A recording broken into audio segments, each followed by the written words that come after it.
السلام عليكم ورحمة الله وبركاته. عاملين ايه؟ وحشتوني جدا، يا رب تكونوا بخير وفي احسن حال يا رب باذن الله. وحشتوني جدا من الفيديو اللي فات. فيديو النهارده ان شاء الله هنتكلم يعني كلام كويس كده هيعجبكم باذن الله. هنتكلم في موضوع حلو قوي، انك ازاي تحب نفسك وتقدريها. مش بمعنى انك تحب نفسك انك تبقي انانيه يعني وتكرهي اللي حواليكي، لا، حبي نفسك وبرضه هتحبي اللي حواليكي. بس هنقول على نقط كده معينه انت ازاي تحبي نفسك بيها وتقدريها. انت ما كنتش انت تحبي نفسك وتقدريها، محدش هيقدرها. فلازم تبدأي ان انت تحبي نفسك علشان كمان تعرفي تحبي اللي حواليكي. لو حبيتي نفسك ورضيتيها هتعرفي تراضي اللي حواليكي وتحبي اللي حواليكي. لكن طول ما انت مش راضيه عن نفسك او مش راضيه عن الحاجات اللي جواكي، عمرك ما هترضي عن اللي حواليكي ولا الحاجه اللي انت عايشاها. فهنبدأ نقول ازاي نحب نفسنا. بصوا، هي نقط بسيطة جدا ويمكن كلنا بنعملها في حياتنا بس من غير ما نحس، يعني بنبدأ نعملها من غير ما ناخد بالنا. بس احنا هنحطها في نقط كده هو بحيث ان انت ايه يبقى عندك زي مرجع كده هو ليكي، تبداي ان انت ترجعي لها وتبداي كل نقطه تشوفيها على نفسك، تمشيها على نفسك، تشوفي انت فعلا بتعمليها بتعمليها صح زي ما احنا هنقول في الفيديو كده، ولا ان هي محتاجه تتظبط شويه. فهنبدا نسمي الله بقى ونشوف ايه النقط اللي احنا هنقول عليها عشان ازاي تبداي تحبي نفسك. بصوا، اول حاجه ان انت ايه يعني تخصصي وقت كده لنفسك. الوقت ده يكون بتاعك انت، وقتك انت خاص بيكي. محدش ليه دعوه بالوقت بتاعك ده. انت بقى حابه يعني الوقت ده يكون الصبح. مثلا لو انت بتصلي الفجر مثلا بتقعدي شويه، حابه الوقت ده يكون بتاعك، حابه مثلا تخلي الوقت ده بعد ما تخلصي كل اللي وراكي وشغل البيت والولاد والدراسه والمذاكره والكلام ده، حابه تخليه بالليل.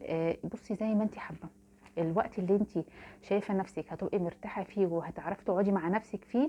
وده الوقت فعلا ان انت يعني هتحبيه وتعرفي تكيفي نفسك معاه، تمام. يبقى هو ده الوقت اللي انت ايه هتخصصيه لنفسك. ما يبقاش طول اليوم انت مخصصه الوقت للولاد والمذاكره والاكل والطبيخ لا، خلي لنفسك جزء كده معين من اليوم تعملي فيه بقى الحاجه اللي انت عايزاها. تقراي كتاب انت بتحبيه، تكلمي زمايلك، تكلم تعملي مثلا حاجه حلوه انت بتحبيها، مثلا نسكافيه، تعملي مثلا اي مشروب بتحبيه وتقعدي بيه كده، يعني تروقي مزاجك كده، هو تروقي نفسك. بصوا، تجيبي شوكولاتايه مثلا انت بتحبيها، يعني الحاجه اللي انت بتحبيها مش لازم يبقى اكل. يعني انا بديكوا امثله وانتوا بقى ايه اشتغلوا على كده. سواء بقى انت عايزه مثلا تقعدي كده تفردي كده على السرير مثلا، ما تعمليش اي حاجه غير انك تغمضي عينيكي كده وتسرحي وتقعدي بقى تفكري مع نفسك في حاجات خاصه بيكي. او ان انت مثلا بتتابعي حاجه مثلا معينه، مش هقول لكم مسلسلات بقى وافلام والكلام ده لا، يعني بتتابعي مثلا برنامج معين، فبتقعدي مثلا في الوقت اللي انت بتحبي تتفرجي عليه. بصوا، الحاجه اللي انت بقى بتحبيها هي خليها في الوقت بتاعك ده، بس اهم حاجه انك تخصصي وقت لنفسك. ممكن الوقت ده يبقى نص ساعه، ممكن يبقى ساعه، ممكن يبقى 10 دقائق على فكره، وممكن يبقوا 5 دقائق كمان. بس صدقيني لو خدتي الوقت دوت، لو خدتي الوقت ده اللي هو بتاع نفسك دوت، صدقيني هتعرفي تدي كل اللي حواليكي حاجات كتيره قوي. لكن مش هتبقي مضغوطه. لكن لو انت ضغطتي نفسك وفضلتي بقى كله ورا بعضه، قمتي عملتي غسلتي مسحتي نظفتي عملتي اكل، عملتي ذاكرتي مع الولاد، خلصتي كل الحاجات اللي انت مكلفه بيها على مدار اليوم، فهتلاقي نفسك اخر اليوم كده اما تيجي بقى تنامي بقى ايه ده وانا عملت ايه النهارده. هتلاقي نفسك انت فاصله، انت زهقانه، انت مش حاسه ان انت عامله حاجه يعني راضيه عنها. هتلاقي نفسك انت زهقانه ومتضايقه ان انت ما خصصتيش لنفسك جزء معين. وهتلاقي نفسك بتتضايقي وبتزعلي الولاد لما حد يكلمك انك مضغوطه، انت عندك ضغط، انت مضغوطه من كل الشغل البيت اللي عليكي طول اليوم، فهتلاقي نفسك بتزعقي. هتلاقي نفسك اي حد يكلمك اي كلمه حتى لو قد كده مش هتطيقيها، هتلاقي نفسك بتتنرفزي بسرعه، هتبقي عصبيه عشان حاسه بضغط كده عليكي. لكن لو انت روقتي دماغك كده، هو زي ما بنقول خديها بمعنى ان انت هتروقي دماغك، هتروقي نفسك. ان انت ايه هتعملي قسط كده من الوقت لنفسك كده خاص بيكي انت، محدش دعوه بيه، وهم يبقوا عارفين ده وقتك انت. يعني كمان تبلغيهم في البيت ان ده ال10 دقايق دول او الربع ساعه دول او الساعه دي بتاعتي انا، محدش بقى ايه يجي يطلب مني اي طلب تاني. انا عملت كل الحاجه اللي انتم محتاجينها، فخلاص الوقت ده بتاعي انا. تمام كده، يبقى انت زي ما قلنا كده هو هتظبطي وقت لنفسك، ده الوقت بتاعك انت بتاع ترويق دماغك. بصوا بعد كده ايه، يعني جايه بقى حاجات سهله، يعني حاجات بسيطه. بصي كمان تعملي ايه، انك تجيبي مثلا حاجات تهتمي بقى ببشرتك. يعني مش هتهتمي بنفسك من جوه بس، لا، هتهتمي كمان بنفسك من بره. ان انت تجيبي حاجه انت بتحبيها، مثلا تجيبي مثلا قلم روج، هتجيبي مثلا حاجه تهتمي بقى ببشرتك، مثلا مرطب كسيرم، يعني حاجات للبشره، غسول مثلا للبشره. زي ما هتهتمي بنفسك من جوه اهتمي بنفسك من بره، عشان يبان عليكي الاهتمام دوت. هو هيبان ان شاء الله، بس يعني اقصد ايه، ان انت تبقي حاسه ان انت يعني كل كده على بعضك انت مهتميه بنفسك، سواء حاجه داخليه او حاجه خارجيه. فلما يبقى ليكي مثلا حاجه مثلا معينه تهتمي بيها ببشرتك بحيث تحافظي عليها وعلى نضارتها، فده برضو نقطه من ضمن النقط اللي احنا قلنا عليها. تمام كده؟ يبقى كده اكتبي بقى الحاجات دي ورايا علشان ما تقعش منك حاجه. بصي بقى، شوفي الحاجات اللي بتضايقك. النقطه اللي بعد كده، شوفي الحاجات اللي بتضايقك. انا مش عارفه النقطه رقم كام، بس انتوا بقى اكتبوا. شوفي الحاجات اللي بتضايقك وابداي ان انت اكتبيها في ورقه او في كراسه تكون خاصه بيكي انت. تبقى دي الكراسه الخاصه بيكي انت، بتاعتك انت، حاطه فيها نقط خاصه بيكي، حاطه فيها حاجات بتاعتك انت عايزه تعمليها او عايزه تغيريها. فهتجيبي كراسه كده او ورقه او اي حاجه وتكتبي فيها الحاجات اللي انت يعني مش حباها في نفسك وعايزه تغيريها.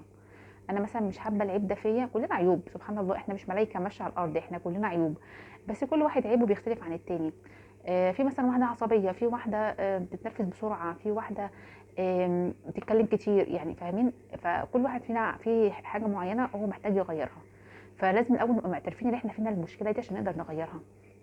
فهتكتبي الحاجات اللي انت محتاجه تغيريها في نفسك، ومش شرط يبقى عيب، ممكن تبقى عادات انت بتعمليها فمتضايقه منها. فتكتبي الحاجات دي في ورقه بحيث ان انت تحاولي ان انت تتخلصي منها. وتكتبي الحاجات اللي انت حباها في نفسك. يعني زي ما بتكتبي الوحش اكتبي الحلو عشان تشوفي نفسك برضه ان انت كويسه، يعني مش انت على طول وحشه وان انت على طول مش كويسه. لا، زي ما بتكتبي الحاجات الوحشه اكتبي الحاجات الحلوه، الخصال الحلوه اللي فيكي، المميزات اللي فيكي.